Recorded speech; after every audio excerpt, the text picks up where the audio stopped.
Alright, we are back with part 2. We've removed the main, the pilot, we've opened up the float bowls.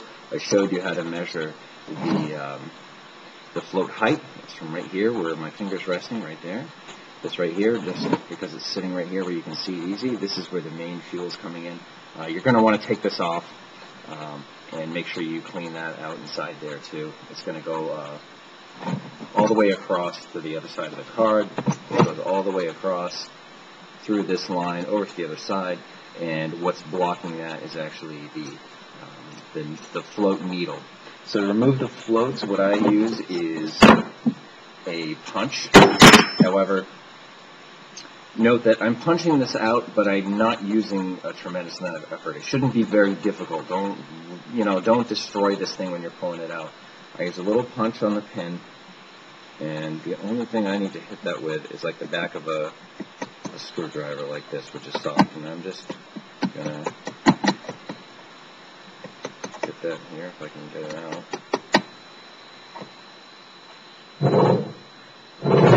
Stand up for this.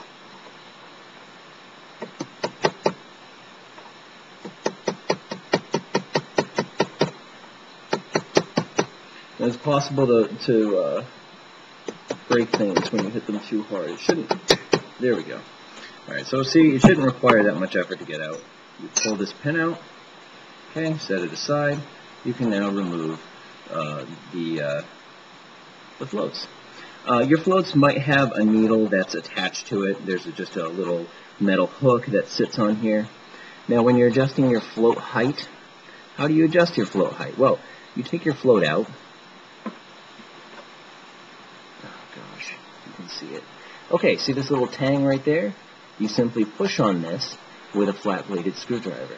Now, try and do this while you're holding it in your hand, nice and easy, because if you set this against the table and try and push against it, you're going to bend this other tang, which is right, you can see it. There's another tang in the corner right here. Right up here, pointing to that there. And what this does is it rests against the little perch tower thing right here.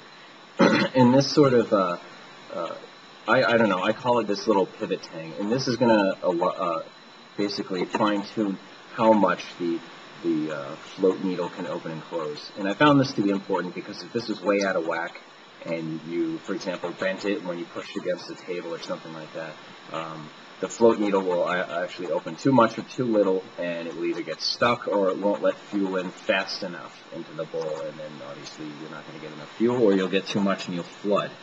So inside here, the little needle, you can just pull that out, and then there's a base here, and this is, I think, a 12 on 9, no, it's definitely a 10. So this is a 10, if I can even get a wrench in here. I think it's even smaller than that. Well, anyway, the 10 got it loose. Here's the base to the needle. And this right here, this is where the fuel is going to enter the bowl from. Mine has a little screen on there. Make sure you clean the screen. I don't know if you can see that right there. See that? There's a little screen at the bottom. You want to spray all this out. And that can get clogged too with rust or junk or whatever's coming in through your gas tank, especially if you don't have an inline fuel filter. And then this is where the fuel is going to enter. So there's another big hole here. That's where the fuel enters into the carb here. And now what I'm going to do, pretty quick, is take off the diaphragm. These bolts were already loosened, so they could do this a little faster. Okay, the diaphragm cover is going to be under some spring pressure, but it's very light, so it's not a big deal. Just make sure you hold it down. Sort of, I loosen all but one bolt. There's also a bracket here between the two, so you're going to have to remove bolts from the other side to even get it off. Alright, so now the bracket, okay, the bracket isn't free. I got the last remaining bolt. I'm holding it down with my hand. There's not a lot of pressure, but enough to pop it off and maybe fall off the table or something if you didn't know it. Okay, the bracket's off. Here it comes, just like that. this little spring, you just pull out. I don't believe it's directional or anything. Alright, inside here, these are your diaphragms, sort of rubber. I'm going to pull it out like this. I stick my finger here in the metal part. I try not to grab the rubber area as much as I can. Grab this plastic lip and gently remove it. Okay, the emulsion tube just happened to pop out. Sometimes these can get stuck. There's a little groove in this emulsion tube because there's a pin in the body. It's got to go in so the pin sits in the groove. There's lots of little tiny holes in here. These can all get clogged. Use something like a brass wire to poke through them. Something soft that's not going to enlarge the holes. You know, make sure that's all clean. Alright, so you've got your diaphragm here. And here's your needle. And you might want to remove the needle for some reason or another. To get this out, you're going to need some circlip pliers, or what do they call them, like, you know, snap rings or circlips. I don't know, it doesn't matter. I bought a hemostat here from Walmart and simply ground the tips very small so that I could grab it inside here, because it's a real pain in the ass to get. You simply grab the clip, like so, squeeze it, you pull out this little plastic guy there, and out will fall the needle. Okay, on the needle there is first a spring, then a washer, then an E-clip, and then this plastic spacer. So that's sort of the order that it's going to go in. And these things don't really need to be cleaned, but what you might want to do, if you have the right year, is to adjust the E-clip position, because that will affect your basically how rich you're going through your main jet, because it will cause the needle to either go up or down and therefore block the hole more or less. So some of the later models, they don't have this, but you can use other spacers underneath it. There's a washer here. You could take the washer out, go to a hardware store, find something equivalent and stick that on here to raise the needle up. And by raising the needle, you're blocking the main jet less, or, you know, it'll open up sooner. So you'll get, in general, just a richer, well, you'll be richer all around through the higher rev range and medium rev range. So that's basically that.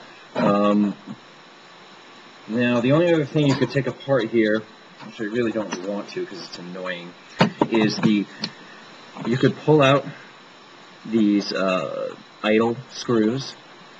And when you pull out the idle screws, you simply unscrew them. There's a spring. If you have a later model, you might have some tamper-proof caps and crap like that. I don't know how to get them off because I don't have one of the later models. The earlier ones are way better, in my opinion anyway, because they don't have any of those emission things causing you to prevent tampering or adjusting. Everything's adjustable and all that.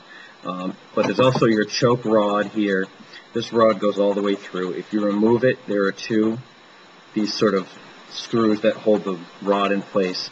You'd have to pull each one of these out, and the thing that happens is when you pull this rod out, there's also a ball and a spring, a ball bearing and a spring that's going to come out of these little holes, and if you're not ready for it, or you don't know they're there, they're going to pop out and you're probably going to lose them. You only need one for this thing to work properly. I think I lost one because of hell, I didn't know what I was doing when I first did this.